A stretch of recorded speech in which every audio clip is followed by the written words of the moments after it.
Hello and welcome to Champion Reviews. I'm Joe here with me is my co-host Dan. Hello and greetings.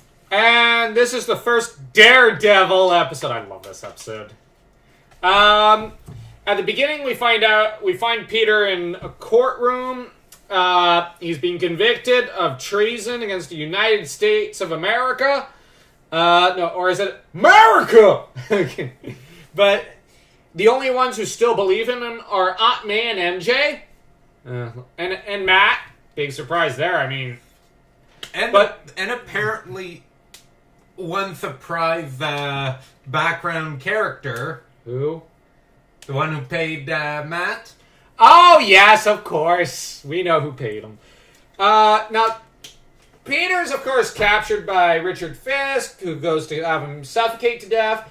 Then he's saved by Matt, or Daredevil, I should say. Then he's told Matt's honestly heart-wrenching but beautiful story in some ways about, well, anyone who's read Daredevil knows this. Now, this was my first intro to Daredevil as a kid, as well as yours, I believe. Yes. And I then went on to read a few of the comics, and then I saw the 2003 movie, which I really loved, because it basically follows the same beats as this backstory that we get explained to us, for the most part. And the acting was really good in that movie. No one can deny that. They blackwashed Kingpin, but it was one of the few times where it was well done because the actor was so good. But the thing is, and this was long before the whole race washing, race baiting, sex changing BS of today. And the thing is, now, Matt doesn't reveal that he's got superpowers. Of course not. Not to Peter, at least. He reveals it to the audience, because we can be trusted. I mean, we won't spill the Kingpin. No. But we won't spill Kingpin's identity to Matt, either. Yes. We're kind of douchey that way. Now, we're kind of like the Watcher. Okay? Or the Watchers. But Spider-Man and him both go to compete for a disc, which can clear Peter's name. Now, the thing is, meanwhile, Gail Watson, I refuse to call it Aunt Anna, Gail Watson is firmly against Peter. Big surprise. And Aunt May, of course, collapses again. It's her entire existence. Just to collapse. Yes. But the thing is, of course, MJ insists on believing in Peter, so... No, and when Peter's thrown in the one cop car, she's shown crying and trying to reach out to him, which... I know she's supposed to be dating Harry, but she's acting more like Peter's girlfriend in the past few episodes. Yeah. I find it funny. Who could blame her? Yeah, Peter is a bit of a prize. He's awesome. And I will admit, although, I may complain about MJ, but in this series, she's so well-drawn, she is a babe. Her and Terry Lee. And maybe Silver Sable. Silver Sable's the hottest chick in the series. Physically. But mentally, I'd say no. Terry Lee. Because Silver, it's like, I am the Red Skull, Joe Schmo! Yes! Alright, Joe Schmo, I didn't hear Red Skull. Good! Really, Silver? I mean, come on. But that said, I'm joking. But in all seriousness, as I've said before, at the start of Season 3, MJ starts to be better written. I may have griped a little about some of the Season 2 stuff with her. But I'm whiny by nature. I whine because I love the series. And I do like the character. Even in this series, I do like her. Mm-hmm. I just find she could have been better written at a few points. But here, I have no complaints about MJ in this two-parter. Now, we're not getting to the second part where she plays a larger role. But I have no complaints in this episode about her. It's pretty much on point. Oh, her crying... Yeah, okay, I could see her crying about Peter being in the courtroom. Because I think in the comics, when in the trial of Peter Parker, she broke down crying at one point. Yes, she was pregnant, but at the same time, she had a lot on her plate, and she did break down, crying. And there was the entire clone thing, and... Kane trying to basically murder Peter and Ben and her, as far as she knew, and, Kane, you had Venom, who had recently caused a nervous breakdown right before this incident. Harry had gone insane. So you got a lot. Aunt May Aunt May is dead. She just passed. So there's a lot on her plate. But, like, so I don't fault MJ for crying in this episode because, well, the man she's in love with is about to be executed. For crimes he never did commit. Yeah. And the judge is apparently crooked, too, in this episode. It's pretty obvious. So it's like, okay, don't blame her. It's a bit of a... It is straining for someone, like... Mm-hmm. There's a reason grown men and women do break down crying in the courtroom. Now, that said... I really like Matt's story in here. It's heart-wrenching about how his dad should have gotten out. Now, what I like in the movie and in the comics was he was supposed to throw the fight, but when he heard his son cheering for him, he was like, damn it, I can't let him down again. So threw himself back into the fight, and when he shouldn't have won, and then was murdered for it. Now, there are elements there I like more, but there are elements I like more from the cartoon where he wasn't supposed to throw the fight. Now, I suspect the fight was rigged. And then he decided after his son... Well, he turned to crime. Then his son ended up hospitalized with radioactive waste in the eyes, which blinded him, naturally.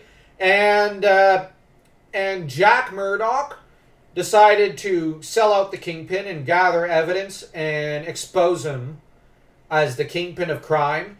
Kingpin caught him, though, and murdered him. And, well, as Matt put it, he never saw him again. Well, technically, he couldn't see him when he found the corpse.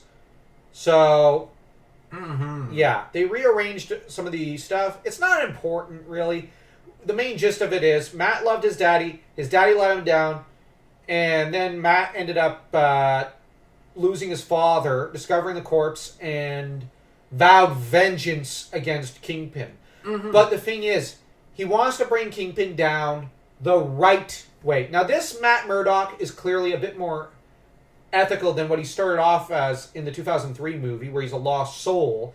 And that movie is a movie about redemption and redeeming yourself and repenting your sins, both on the part of the father and the son, where they're both sinners, but they want to clean themselves up, which that's a touching aspect.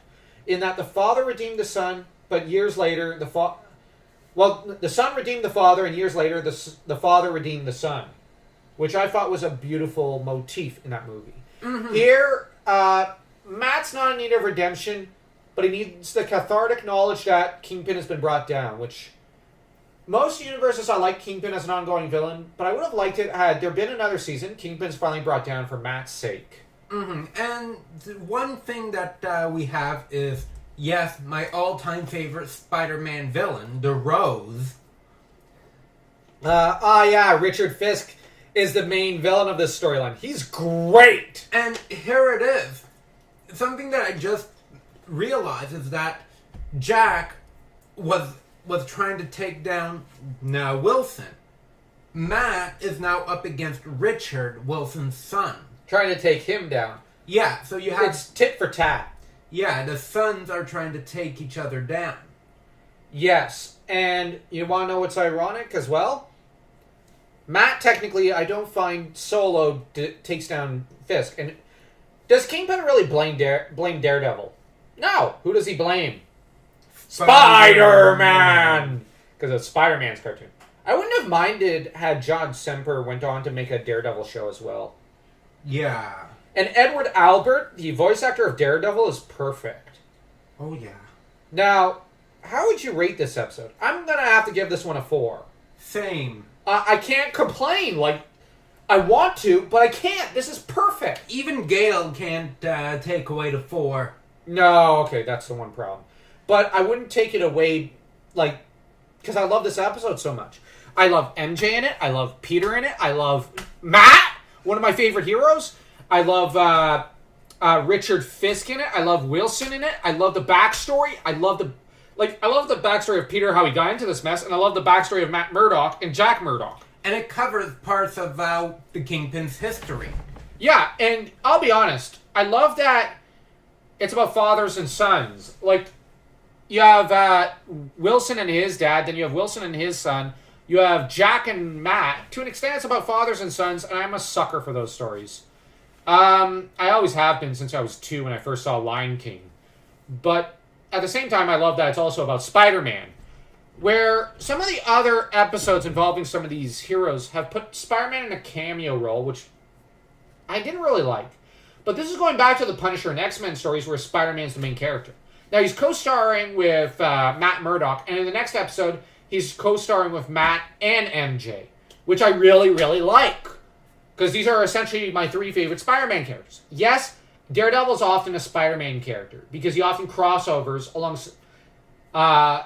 into Spider-Man comics. Him, Luke Cage, and Silver Sable are in some ways extensions of the Spider-Man mythos. And they're Spider-Man's best friends. And I've always loved them when they'd appear in Spider-Man comics. And that's how I got into Power Man, Daredevil, Silver Sable. Like, I love these heroes. And honestly, I wish Luke Cage showed up in the series, but there wasn't room, I think, eventually. But it would have been really cool to have Luke and Peter's bromance. I always loved it. That was one thing. I don't like the Brian Michael Bendis and post-97 era, but they got right. Even he got right.